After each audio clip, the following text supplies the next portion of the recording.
Hello दोस्तों, welcome to our channel learn for job. इस video में हम बिहार में जो विधानसभा चुनाव होने वाले हैं उसके बारे में जानकारी प्राप्त करेंगे। दोस्तों, वीडियो स्टार्ट करने से पहले आपको मैं बता दूं, मेरे वीडियोस जुड़ी अपडेट्स के लिए मेरे इन सोशल मीडिया हैंडल को ज्वाइन एंड फॉलो कर सकते हैं। तो बिना किसी डिले के वीडियो स्टार्ट करते हैं। दोस्तों, वर्तमान बिहार विधानसभा का कार्यकाल 29 नवंबर 2020 को समाप्त होने वाला है। तो भारत के मुख्य चुनाव आयुक्त सुनील अरोड़ा ने 25 सितंबर 2020 को घोषणा की थी कि बिहार विधानसभा चुनाव 28 अक्टूबर 2020 से 243 निर्वाचन क्षेत्रों के लिए 3 चरणों में शुरू होंगे, जिनमें पहला चरण 28 अक्टूबर 2020 को 71 सीटों के लिए, दूसरा चरण 3 नवंबर 2020 को 94 सीटों के लिए और शेष 78 सीटों के लिए तीसरा चरण 7 नवंबर 2020 को होगा और रिजल्ट 10 नवंबर 2020 को अनाउंस किए जाएंगे। दोस्तों, भारत निर्वाचन आयोग के अनुसार लगभग 60 रजिस्टर्ड पार्टीज बिहार चुनाव में हैं। तो हम देख लेते हैं बिहार इलेक्शन में कौन सी पार्टी और अलायंसेस हैं। तो फ्रेंड्स, इस समय बिहार में जो रूलिंग पार्टी है वो एनडीए यानी नेशनल डेमोक्रेटिक अलायंस की है, जिसको हेड मुख्यमंत्री नीतीश कुमार के द्वारा किया जाता है। दोस्तों, आपकी जानकारी के लिए बता दूं, लास्ट इलेक्शन में भारतीय जनता पार्टी ने गठबंधन का नेतृत्व 3 छोटे एलायंस के साथ किया था, जो कि थे लोक जनशक्ति पार्टी, राष्ट्रीय लोक समता पार्टी और हिंदुस्तानी आवाम मोर्चा। क्योंकि उस समय जनता दल यूनाइटेड ने महागठबंधन यानी वर्तमान विपक्ष के हिस्से के रूप में चुनाव लड़ा था। तो चूंकि दोस्तों पिछले चुनाव में महागठबंधन का गठन किया गया था और शुरू में राष्ट्रीय जनता दल यूनाइटेड और भारतीय राष्ट्रीय कांग्रेस शामिल थे और ये चुनाव के बाद सरकार बनाने में सक्षम भी थे, लेकिन सरकार तब गिर गई जब जेडीयू ने अपना पक्ष बदल दिया और ये पार्टी राष्ट्रीय जनतांत्रिक गठबंधन यानी एनडीए में शामिल हो गई और इस वजह से महागठबंधन की सरकार गिरी और एनडीए सत्ता में आ गई। इसके बाद दोस्तों 2018 में राष्ट्रीय लोक समता पार्टी और हिंदुस्तानी अवाम मोर्चा ने गठबंधन को छोड़ दिया, लेकिन चुनाव प्रचार के चरण के दौरान गठबंधन को फिर से अगस्त 2020 में हिंदुस्तानी अवाम मोर्चा द्वारा और अक्टूबर 2020 में विकासशील इंसान पार्टी ने ज्वाइन कर लिया है। तो इस समय दोस्तों यानी बिहार इलेक्शन 2020 में राष्ट्रीय जनतांत्रिक गठबंधन में 4 पार्टी शामिल हैं। आप यहाँ देख सकते हैं जेडीयू पार्टी के लीडर नीतीश कुमार हैं और जैसा कि मैंने आपको बताया बिहार में विधानसभा की 243 सीटें हैं, तो जेडीयू पार्टी 115 सीटों पर चुनाव लड़ेगी। वहीं भारतीय जनता पार्टी के लीडर हैं संजय जायसवाल और सीट है 110। तीसरी पार्टी है दोस्तों विकासशील इंसान पार्टी। इस पार्टी के लीडर है मुकेश साहनी और ये 11 सीटों पर चुनाव लड़ेंगे।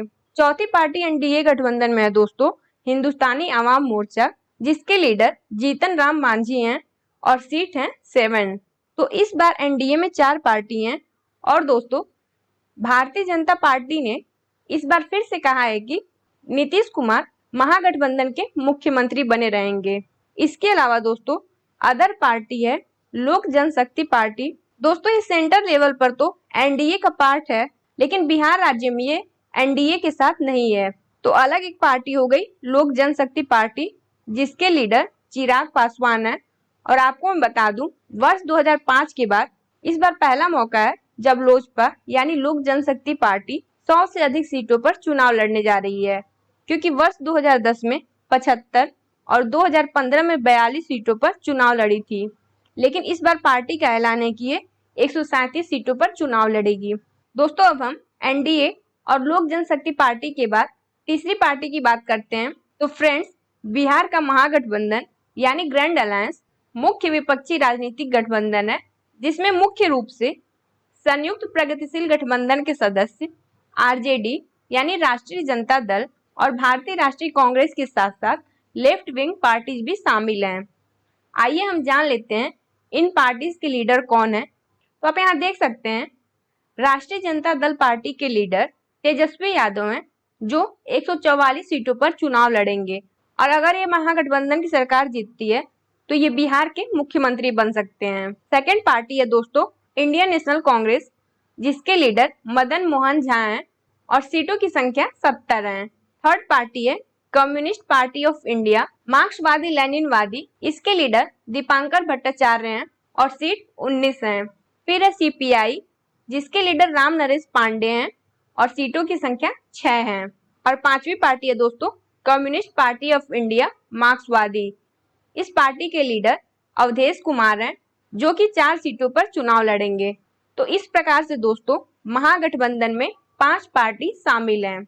इसके अतिरिक्त दोस्तों चुनाव लड़ने वाले कई अन्य छोटे दल और गठबंधन भी हैं।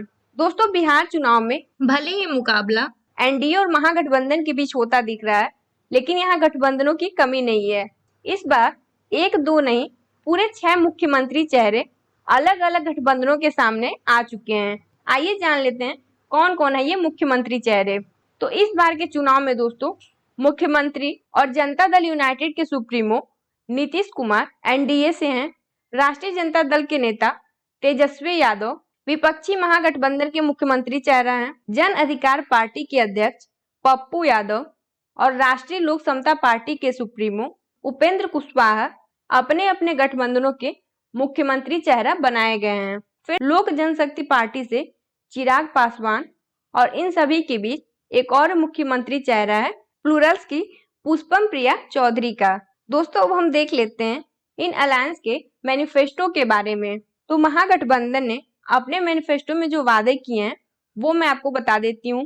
तो इन्होंने वादा किया है कि पहली कैबिनेट में 10 लाख नौजवानों को रोजगार देंगे, गवर्नमेंट एग्जाम के लिए भरे जाने वाले आवेदन फॉर्म पर फीस माफ करेंगे, परीक्षा केंद्रों तक जाने का किराया सरकार देगी।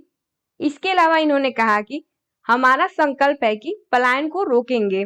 फिर दोस्तों पहले विधानसभा सत्र में सेंटर के कृषि संबंधी तीनों बिल के प्रभाव से बिहार के किसानों को मुक्ति दिलाने का वादा किया गया है। नेक्स्ट इनके मैनिफेस्टो में है दोस्तों कर्पूरी श्रम सहायता केंद्र खोलेंगे, इससे लोगों की मदद करने में आसानी होगी। इन्होंने शिक्षा पर ध्यान केंद्रित करते हुए कहा कि 12% स्टेट बजट शिक्षा पर खर्च होगा और शिक्षकों के लिए समान काम समान वेतन का वादा पूरा करेंगे।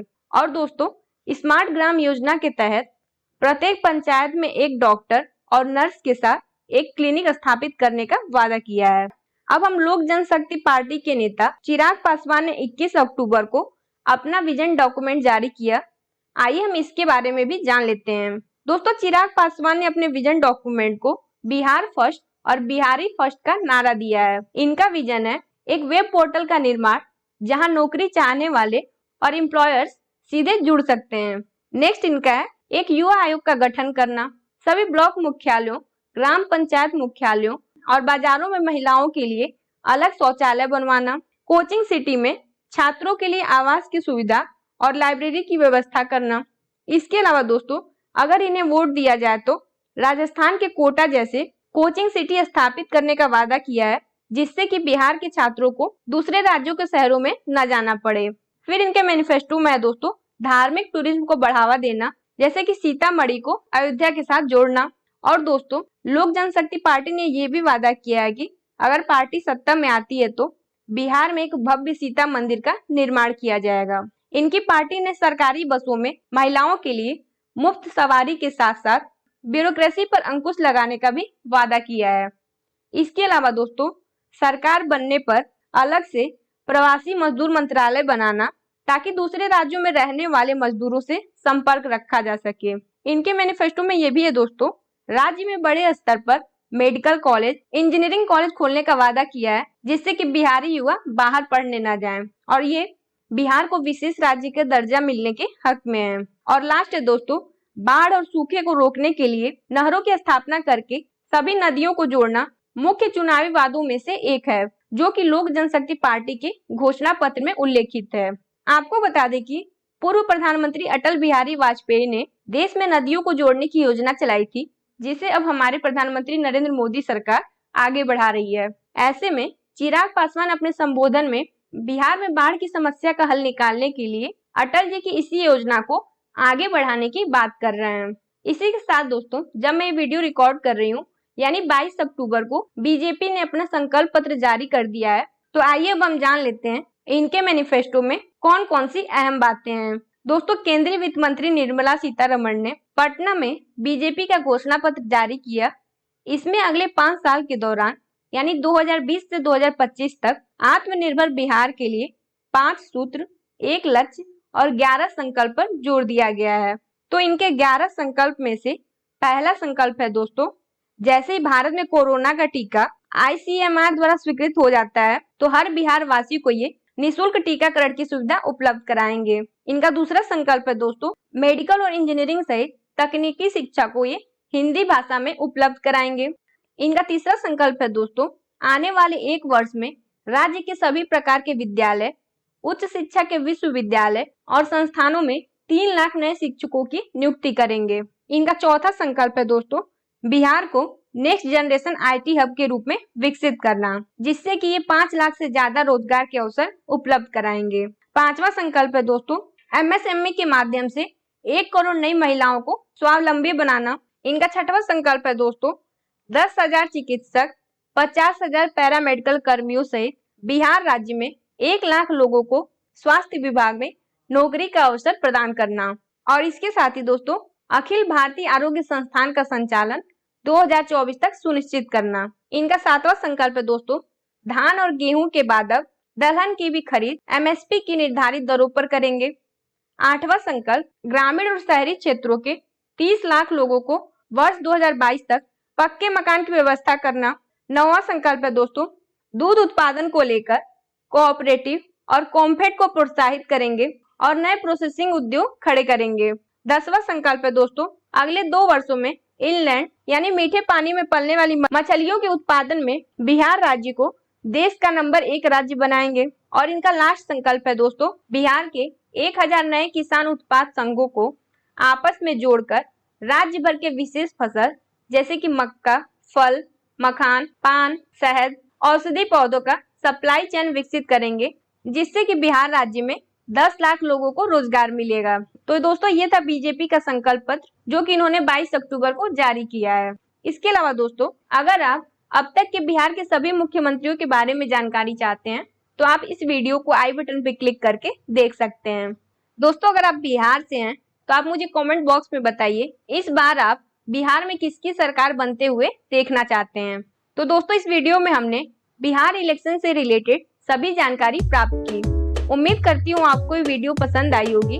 दोस्तों, अगर आपको ये जानकारी पसंद आई हो तो प्लीज वीडियो को लाइक और ज्यादा से ज्यादा शेयर कीजिए और आप मुझे कमेंट बॉक्स में बताइएगा आपको ये टॉपिक कैसा लगा। दोस्तों, चैनल को सब्सक्राइब करना ना भूलें। इस वीडियो को देखने के लिए आपका बहुत बहुत धन्यवाद।